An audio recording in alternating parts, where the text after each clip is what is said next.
Powdered donuts, sugar candy, welcome. You just heard the band Downturn, the song Hollow Graves. Off the new album coming out soon, currently available on SoundCloud, link in the description, from my good friend and brother of my brother, Adam Gonzalez. He's shouting it out, or I'm shouting him out, being creative, doing wonderful things, getting the band back together. Now, he's got a great band, great talent. Wanted to shout him out as the opening for this week's The ReUp, as we're always trying to promote positivity and creative freedom and expression. Anyway, welcome. My name is Jason Delgado. This is another episode of The ReUp. I think it's episode 9 of the new Office Banana. I'm not sure, but anyway, welcome. I don't know how the camera angle is. I'm hoping we're okay, but it doesn't matter. This is a podcast too. As long as you can hear me and we can connect. We're doing it. We're doing it. Anyway, welcome. I hope everybody had a good week and a good weekend. It was one of those tough weeks last week, is because I was starting a new routine, adding to my routine, always being creative and always trying to do stuff here in the office. But getting out of the office sometimes becomes a difficult thing. And so this week I ventured out into the world as the closings of gyms were occurring. I hit the streets. And I started doing exercise. That's right, your boy hit that workout routine again. For those who don't know, I had recently lost, upwards of like 100 and something pounds. Just doing my damn thing, I think I lost like 75. I lost a long time ago, about 130 pounds from junior year to high school to senior year to high school. About 130, 150 pounds. But I recently then lost an additional 50 pounds, when I was doing the stand-up gigs, trying to be beautiful for the television. And then that COVID hit, and then everything kind of went downhill in that regard.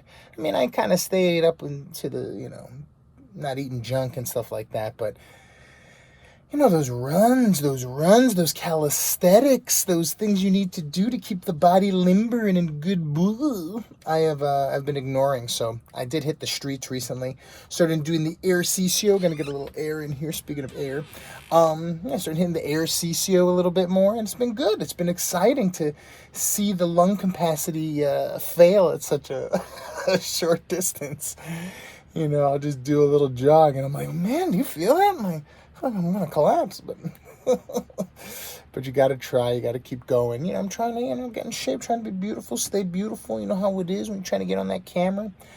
I recently wanted to, move my stuff from the comedy world into the stage stuff, comes back into the acting stuff. And so, I contacted a manager about, doing some acting stuff outside my normal me stuff, maybe doing acting stuff for other people and shows and stuff.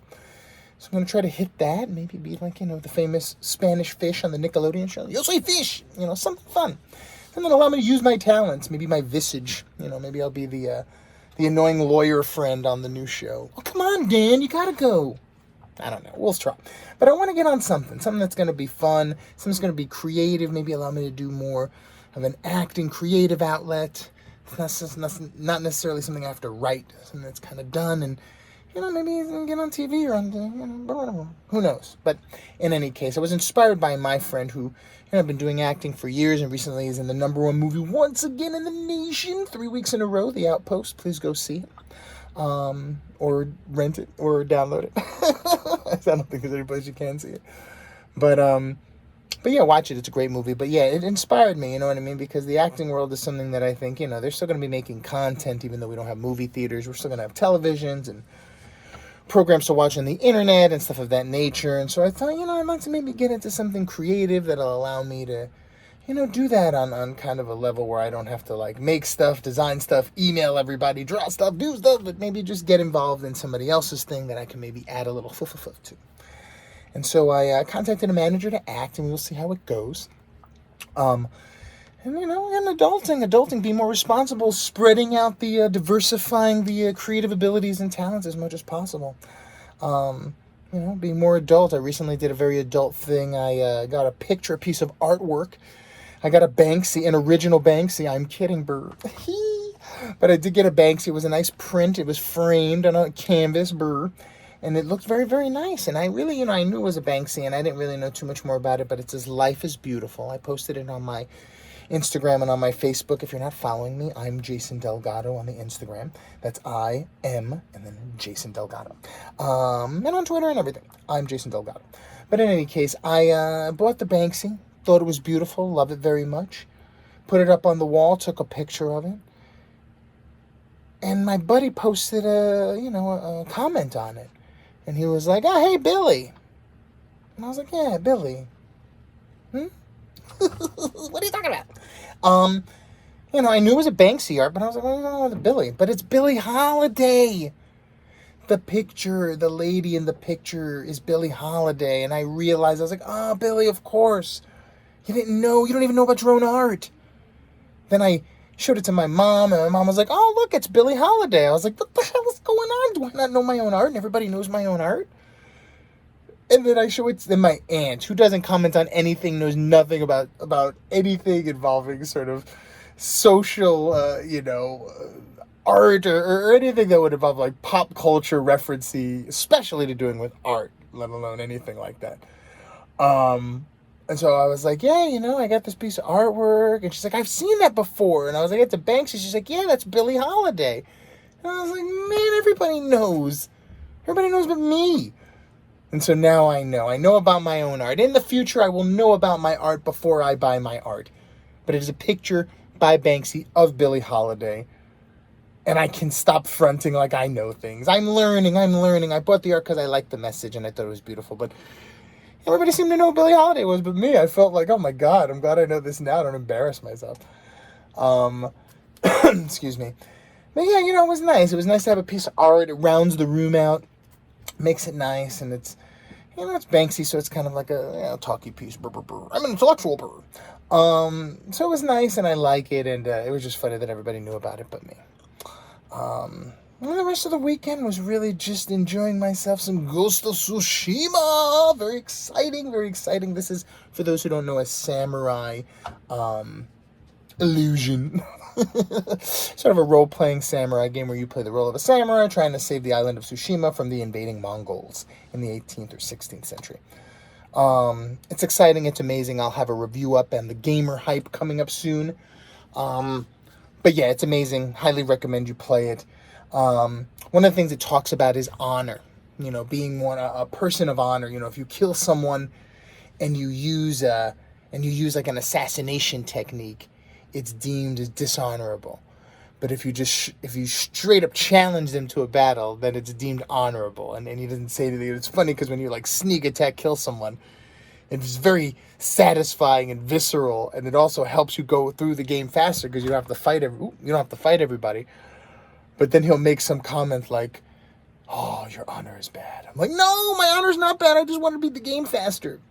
But it's interesting how the game dynamic sort of teaches you and shows you things about yourself. Like, I was like, man, it's funny how, like, you want to play the game a certain way, you know what I mean? Like, at first, I had all this awesome armor, like these giant shoulder pads and these giant helmet, and it gave me, like, extra health. And so that way when I was fighting, I could take a lot of hits and just battle through everybody. But as I got better at the game, you start to become, like, in the samurai spirit where you don't even want to take a hit.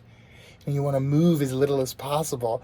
And so now I have, like, no armor, just, like, robes and a straw hat. And I just, very, very, honorable and sensei-like and minimalist. And it's like the game has affected me. I feel like I want to be more samurai. I want to be more minimalist. I don't want all this armor.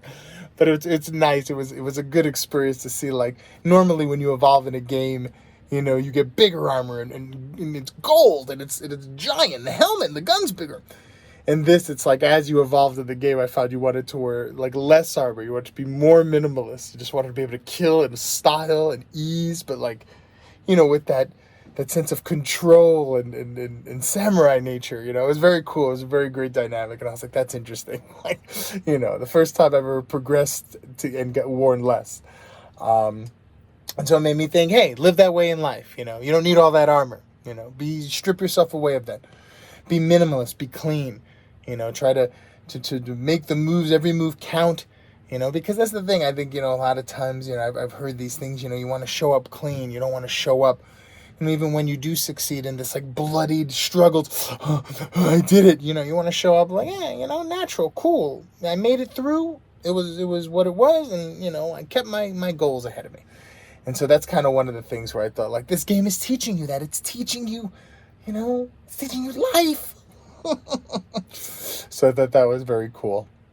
One of the things I've been getting a lot of messages about, and I wanted to sort of address before, I'm getting a little sweaty here, but excuse me. One of the things I wanted to address on the podcast, because I've been getting a lot of messages and stuff about it, was, I guess, I've never done a live reaction, and I guess Kanye West went on a rant. He's dropped out of the presidential race, by the way, for those who care, but I guess he went on some crazy rant, and all my friends have been like messaging me and kind of messaging about it and telling me things, and I hadn't heard it yet. And I thought it'd be nice to maybe for the podcast close today, get a live reaction of the Kanye West sort of rant. I heard it was somewhat like, racist and disrespectful to Harriet Tubman. Because she gets all that respect. But no, I think it's one of those things that you have to kind of be a part of just to see, but at the same time, the energy that it gives off is just something I would never actually see if I wasn't doing a live reaction type of thing. But I guess there is some video of it, and I am trying to get a good video of it so I could see. But yeah, I wanted to do sort of a live reaction to this video just to kind of see how it plays out. Let's just see.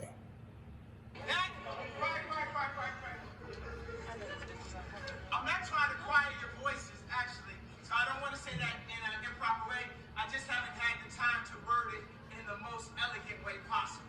So that's a Stephen move.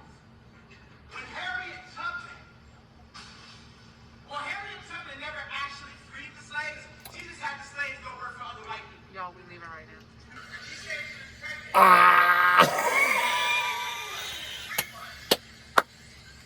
We talked about her not having this child.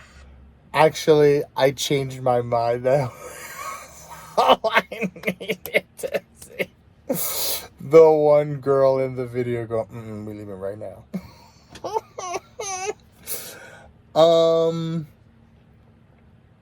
People require attention sometimes. It's a tough world out there, and it's tough to be loved and to feel loved. And sometimes to feel that, we talked about it last week. You just try to instigate a reaction. I'm just doing something to instigate a reaction so that I get a reaction back so that we can have contact. We can have some type of discourse, some type of contact, even if it's discourse. But it's just odd and scary that someone with that much talent and that much money would still feel this like it's missing. I don't have it, it's missing. There's this thing that's missing in me that I need you to love me. I don't know what that is.